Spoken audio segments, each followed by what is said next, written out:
Good morning students. तो आज हम अपना जो नया चैप्टर है चैप्टर 5 कोल एंड पेट्रोलियम के बारे में पढ़ेंगे कि क्या होते हैं कोल एंड पेट्रोलियम।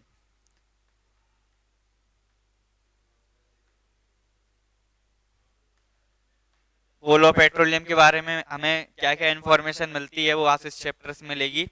सबसे पहले देखते हैं कि जितनी भी चीज़ें होती हैं आपके आसपास, कुछ चीज़ें होती हैं जो ह्यूमन मेड होती हैं और कुछ चीज़ें होती हैं जो नेचुरल होती हैं, मतलब पहले ही से हमारे जो एनवायरनमेंट है उसमें होती है। जैसे कि एयर, वाटर, सॉइल और मिनरल की बात करें तो ये कैसे रिसोर्सेज हैं? ये हमारे नेचुरल रिसोर्सेज हैं, मतलब ह्यूमन ने नहीं बनाए, ये पहले ही से नेचर में जनरेटेड हो गए थे। तो क्या है, अब जो हमारे नेचुरल रिसोर्सेज होते हैं, नेचुरल रिसोर्सेज कौन कौन से हो गए? एयर, वाटर, सॉइल, मिनरल, ये हमारे क्या है? नेचुरल रिसोर्सेज हैं। अब नेचुरल रिसोर्सेज टू टाइप्स के होते हैं। एक तो वो होते हैं जो हमारी ह्यूमन एक्टिविटी के कारण खत्म हो जाएंगे, मतलब हम कंज्यूम करते जाएंगे और वो खत्म हो जाएंगे, हम उनका यूज करते जाएंगे, वो एक समय एक टाइम ऐसा आएगा कि वो खत्म होते जाएंगे। और एक वो होते हैं नेचुरल रिसोर्सेज जो हम कितना भी यूज कर लें वो हमारी जो नेचर है उसमें खत्म नहीं होंगे। तो टू टाइप्स के होते हैं। तो इसका जो फर्स्ट है वो है exhaustible, exhaustible natural resources, exhaustible natural resources. दूसरा है इनएग्जॉस्टिबल, इनएग्जॉस्टिबल। जो आपके एग्जॉस्टिबल हैं इसमें क्या है, the amount of these resources in nature is limited, कि ऐसे रिसोर्सेज आएंगे जो नेचर में लिमिटेड हैं, सीमित हैं, और वो आपकी ह्यूमन एक्टिविटीज से क्या हो जाएंगे, खत्म हो जाएंगे, एक दिन लुप्त हो जाएंगे। तो इसमें कौन कौन सी चीजें आती हैं? जैसे अपनी फॉरेस्ट हुई, अपने जो जंगल है उसकी जो अपन लकड़ी वगैरह काट लेते हैं उससे वो खत्म होता जा रहा है। हमारी जो वाइल्ड लाइफ है, जंगल में रहने वाले जीव जंतु, पशु पक्षी, ये सब। और मिनरल्स, कोल, पेट्रोलियम, ये सब, मिनरल, कोल, कोयला वगैरह, एक्सेट्रा, ये सब क्या है, हमारे एग्जॉस्टिबल रिसोर्सेज में आते हैं। इन एग्जॉस्टिबल में कौन कौन से आते हैं? जो हम ह्यूमन एक्टिविटीज से जिनको फर्क नहीं पड़ता है, जैसे कि हमारी एयर हुई, सनलाइट हुई, ये कैसे रिसोर्सेज हैं? इनएग्जॉस्टिबल हैं, कि आप इनका कुछ भी कर लो ये नेचर में खत्म नहीं होंगे। इसके बाद देखते हैं कि in chapter we will learn about some exhaustible natural resources. जो कुछ एग्जॉस्टिबल नेचुरल रिसोर्सेज हैं उनके बारे में पढ़ेंगे इस चैप्टर में।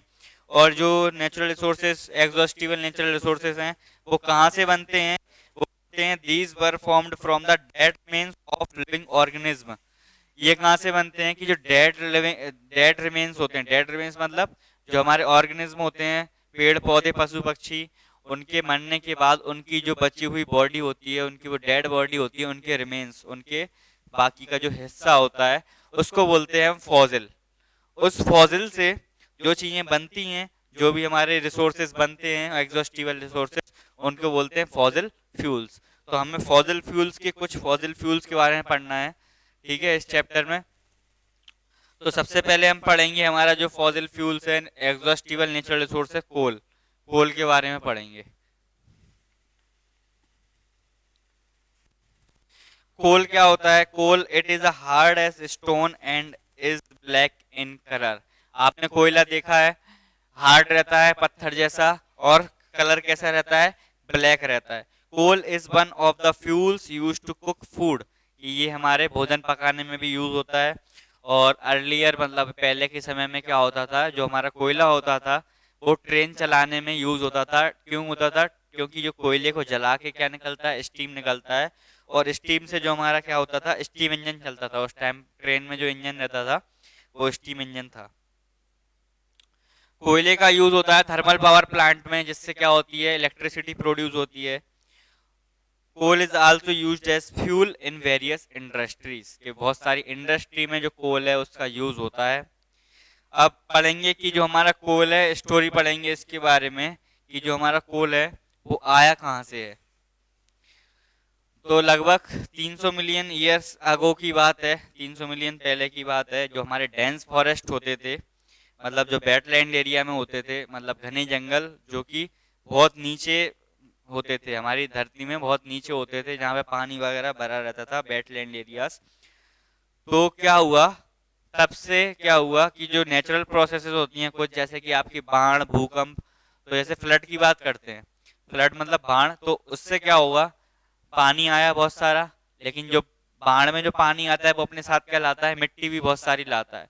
तो मिट्टी बहुत सारी सॉइल लाएगा, तो वहां पे क्या कर देगा, पूरा जंगल को जो है उसने ढक लिया, उसकी मिट्टी ने धीमे धीमे धीमे धीमे पूरे जो जंगल थे उनके पेड़ों को ढक लिया। तो उनके जो पेड़ थे वो कैसे हो गए, बरीड हो गए, गड़ गए उस मिट्टी में, उसमें कंप्रेस्ड हो गए, और धीमे धीमे क्या हुआ, उसका टेम्परेचर बढ़ने लगा, वहां का प्रेशर भी बढ़ने लगा। तो under high temperature and high pressure में जो हमारे डेड प्लांट्स थे, जो प्लांट्स थे हमारे मतलब जो अब लिविंग नहीं रहे, जो कुछ काम के नहीं रहे, डेड प्लांट्स हो गए, वो कन्वर्टेड किस में हो गए, धीमे धीमे कोल में कन्वर्टेड हो गए, कोयला बन गया उनसे, जो हमारे डेड प्लांट्स थे। तो कोयले में जो क्या होता है, मेनली क्या होता है, अपना क्या होता है, कार्बन। और जो हमारी प्रोसेस होती है, the process of conversion of dead vegetation into coal, ठीक है। इसका मतलब कि जो डेड वेजिटेशन है, मरे हुए पशु पक्षी जीव जंतु पेड़ पौधे, उनसे जो क्या बनता है, हमारा कोयला बनता है। इस प्रोसेस को क्या बोलते हैं हम, कार्बोनाइजेशन बोलते हैं। तो कोयला किस प्रोसेस से बनता है, कार्बोनाइजेशन। तो कार्बोनाइजेशन की आपको डेफिनेशन लिखने को आए तो आप क्या लिखोगे, the slow process of conversion of dead vegetation into coal. कि एक स्लो प्रोसेस होती है, जो हमारी डेड वेजिटेशन होती है उसको कोल में बदलने की, इसको ही बोलते हैं हम कार्बोनाइजेशन। अब जब कोयले को आप हीट करते हो, किसमें, एयर में, आप एयर की प्रेजेंस में अगर कोयले को हीट देते हो, गर्म करते हो, तो ये बर्न होता है, और प्रोड्यूस कौन सी गैस निकालता है हमारा कोयला, कार्बन डाइऑक्साइड गैस निकालता है। Coal is processed in industry to get some useful product such as. Coal को इंडस्ट्रियों में यूज किया जाता है, और कोल से क्या क्या निकाला जाता है, तीन मेन चीजें निकाली जाती हैं जिनके बारे में आपको पढ़ना है, एक कोक, एक कोल टार, और एक कोक गैस। तो कौन कौन सी तीन चीजें निकाली जाती हैं कोल से, पहला कोक, दूसरा कोल टार, और कोल गैस। तीनों को देखते हैं वन बाय वन। सबसे पहले बात करते हैं कोक की। कोक क्या होता है, एक टफ, टफ मतलब होता है कठोर, पोरस, पोरस मतलब होता है जिसमें छोटे छोटे छद्दे हों, एंड ब्लैक सब्सटेंस, और एक ब्लैक कलर का सब्सटेंस होगा। ये क्या होता है, एक प्योर फॉर्म होता है हमारे किसका, कार्बन का। जो हमारा कोक होता है वो याद रखना प्योर फॉर्म ऑफ कार्बन होता है। अगर आपसे पूछा जाए ये कार्बन का प्योर फॉर्म कौन सा होगा, अगर तीन ऑप्शन दिए जाए तो आप किसको लगाओगे, कोक को लगाओगे। Coke is used in the manufacture of steel and in extraction of many metals. Coke कहाँ पे यूज होता है, जब अपन स्टील को बनाते हैं तब यूज होता है, और बहुत सारे मेटल्स के एक्सट्रैक्शन में यूज होता है। एक्सट्रैक्शन मतलब जमीन में जो गड़े हुए होते हैं उनको निकालने में। अब बात करते हैं कोल टार की। कोल टार क्या होता है, जो हमारा सेकंड वाला कोल टार होता है, इट इज ब्लैक, एक ब्लैक कलर का थिक लिक्विड, मतलब बहुत गाढ़ा लिक्विड होता है, बहुत गाढ़ा, और इसमें अनप्लीजेंट स्मेल होती है, मतलब इसकी जो स्मेल होती है बहुत बेकार होती है, अच्छी नहीं लगती है। It is mixture of 200 substance. जो कोल को हमारा प्योर मटेरियल नहीं है, प्योर कार्बन नहीं, ये मिक्सचर है 200 सब्सटेंस का, इसमें 200 सब्सटेंस के करीबन मिक्सचर है। इसका यूज कहाँ का होता है, जैसे आप सिंथेटिक डाई बनाते हो, डाइज वगैरह आती हैं, हेयर कलर वगैरह आते हैं, ड्रग्स वगैरह आते हैं, एक्सप्लोजिव्स पटाखे वगैरह बनाने में, परफ्यूम्स बनाने में, प्लास्टिक्स बनाने में, पेंट्स बनाने में, फोटोग्राफिक मटेरियल, और जो हमारा है नेफ्थलीन बॉल्स बनाने में। नेफ्थलीन बॉल्स आप जानते हो, जो आप रख देते हो कपड़ों वगैरह में, जिससे जो है हमारे मोथ या फिर और भी सारे इंसेक्ट हैं जो इससे रिपेल होते हैं, इससे भाग जाते हैं।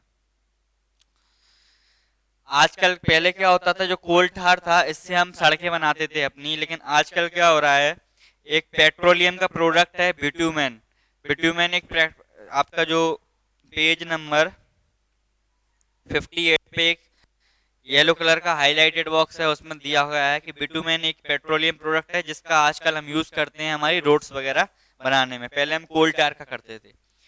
इसके बाद जो हमारा लास्ट है कोल गैस, ये पढ़ते हैं। कोल गैस हमें कब मिलती है? जब हम कोल से कोक बनाते हैं। जब हम कोयले से कोक बनाते हैं तो बीच में जो गैस निकलती है वो हमारी होती है कोल गैस। कोल गैस का यूज होता है बहुत सारी इंडस्ट्री में, जो कोल गैस कोल प्रोसेसिंग प्लांट्स के बगल में होती हैं, जैसे जहाँ पे हम कोल से कोक बनाते हैं, ऐसी इंडस्ट्री के बगल में और भी सारी इंडस्ट्री होती हैं जिसको फ्यूल की जरूरत है, वहां वो कोल गैस का यूज कर लेते हैं। कोल गैस का सबसे पहले जो यूज किया गया था वो कहाँ किया गया था? आपके लंदन में किया गया था। काय के लिए किया गया था? जो स्ट्रीट लाइट नहीं है, मतलब जो हमारे खम्भों पे लाइट लगती हैं उसके लिए 1810 में किया गया था। उसके बाद न्यूयॉर्क में 1820 में किया गया था। और आज के समय में ये लाइट के सोर्स के फॉर्म में यूज नहीं कर रहे हैं, इसको हम यूज कर रहे हैं सिर्फ हीट के फॉर्म के सोर्स में। तो यहाँ पे जो हमारा आज का टॉपिक है वो क्लियर होता है कि कोल के बारे में हमने पढ़ लिया। और जो हमारी अगली वीडियो रहेगी उसमें रहेगा पेट्रोलियम और नेचुरल गैस, इसके बारे में हम अगली वीडियो में कंप्लीट कर लेंगे तो हमारा चैप्टर फिनिश हो जाएगा। आज के लिए इतना ही। Thank you, have a nice day.